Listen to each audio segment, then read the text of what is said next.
planeta. Señora Cáceres, ¿qué tal? ¿Cómo está? Muy buenos días. Bienvenida al informativo de Radio Nacional. Buen día Ricardo, buen día. Muchas gracias por la invitación. Sí, empecemos hablando, señora Cáceres, sobre la situación del agua en el Perú. Aproximadamente, ¿cuántos peruanos y peruanas no logran tener acceso a agua potable en la actualidad?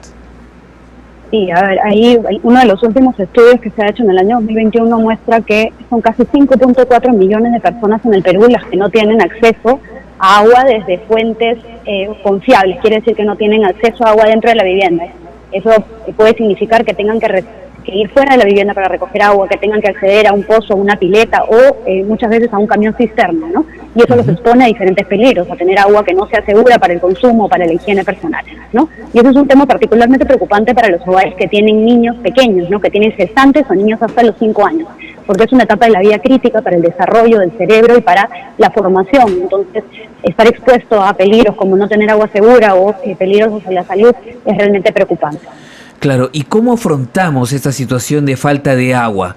¿Qué medidas se deben tomar para que ese líquido elemento finalmente pueda llegar hasta los lugares, los sectores más necesitados, que son finalmente los que más se ven afectados, son los más vulnerables?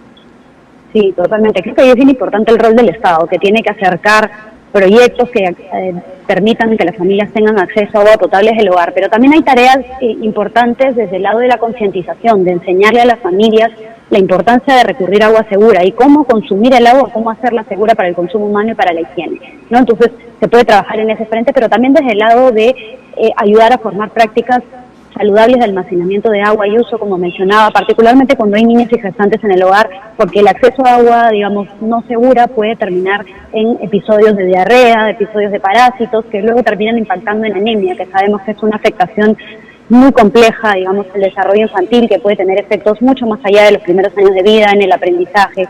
Entonces, es importante trabajar en ese frente, ¿no? Así como trabajamos en que haya acceso al agua en los hogares, también trabajar en generar conciencia y dar herramientas y prácticas en las familias para que puedan recurrir a agua segura y darle esta protección a su familia, ¿no? Así como hay 5 millones de peruanos sin acceso directo a agua, es decir, en sus propios domicilios, ¿cuánto se desperdicia de agua también en el Perú? ¿Hay alguna cifra, una proyección, producto de un excesivo uso, producto, por ejemplo, durante febrero de los carnavales y otras ocurrencias más? Y es súper importante lo que mencionas, ¿no? No solamente tenemos esta preocupación por aquellos que no acceden, sino también por la preocupación de la conservación y el uso del agua de manera adecuada. Por eso este día es importante para hacer la reflexión en ambos sentidos, ¿no? Aquellos que tenemos el lujo de poder tener agua potable en nuestra casa, tenemos la responsabilidad de utilizarlo de manera responsable, ¿no? Pensando en que necesitamos que este recurso se mantenga y pueda ser accesible no solo a las generaciones actuales, sino futuras, ¿no? Creo que eso es súper importante, pero digamos, de repente lo que más nos preocupa desde Aporta, la institución a la que represento, es cómo hacemos que aquellas familias que no tienen acceso al agua puedan tener prácticas seguras que garanticen su desarrollo y el desarrollo sobre todo de los niños en el hogar. Claro, y hay que reconocer también que la ausencia de ese elemento, digamos que es el foco principal para que se puedan desencadenar enfermedades en estos sectores. Sí, totalmente. Está súper estudiado ya que el acceso a agua no segura puede llevar a enfermedades diarreicas continuas que claramente tienen un efecto en la salud, ¿no? Los niños pierden peso, las personas perdemos peso cuando estamos en episodios continuos de afectación estomacal, pero también puede llevar episodios de parasitosis que son más complejos de solucionar, ¿no? No se solucionan simplemente con una dieta blanda, qué sé yo, tienen un tratamiento un poco más complejo hacia el tiempo, hacia adelante. Y ahí lo que preocupa es que a veces hacemos mucho esfuerzo desde las familias, incluso desde el Estado, en promover la nutrición adecuada, pero si no tenemos estas condiciones de salubridad, de saneamiento básicas en el hogar, juega en contra de esos esfuerzos, porque un niño que tiene parásitos puede recibir un suplemento, pero va a seguir teniendo un episodio de anemia, ¿no? Ya sabemos los efectos complejos que tiene la anemia sobre el desarrollo.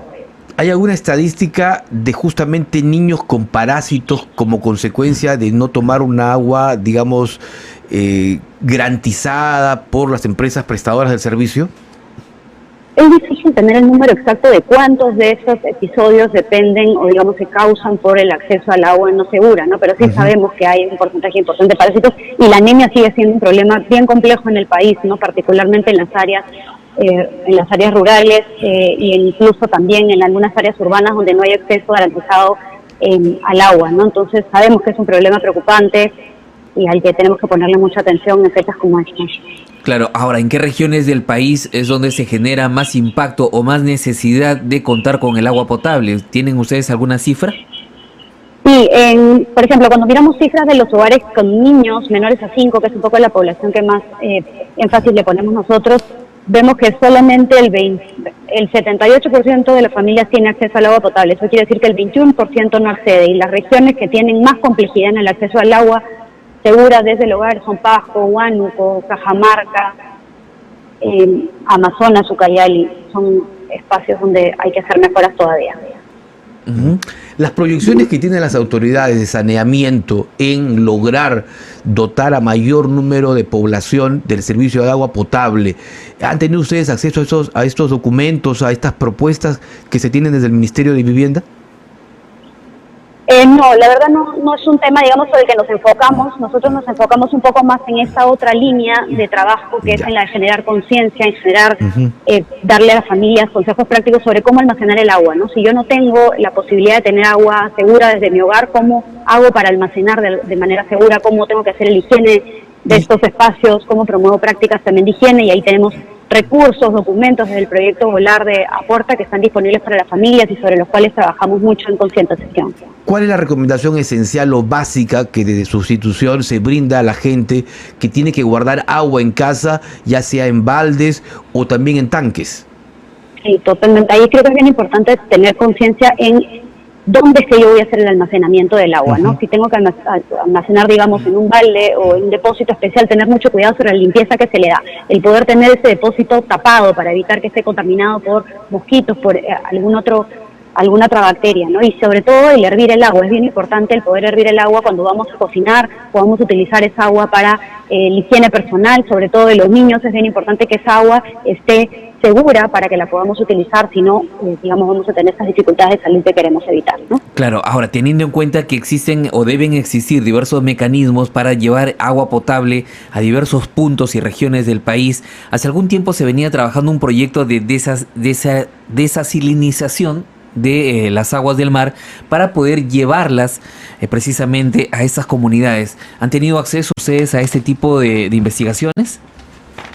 Sí, nosotros siempre estamos un poco atentos con todo lo que se propone para tratar de solucionar este problema. Creo que es importante impulsar todo tipo de iniciativas que nos permitan garantizar que cada vez más familias tengan acceso al agua segura, pero creemos que sigue siendo una tarea bien importante, a pesar de que logremos llevar adelante iniciativas de este tipo, el concientizar, ¿no? Porque también tenemos familias que tienen acceso a agua dentro del hogar y que no tienen las costumbres, digamos, de hervir el agua o estas prácticas de higiene asociadas a mantener la salud, sobre todo proteger, digamos, el desarrollo de los niños. Entonces trabajamos también muy fuerte en esta línea.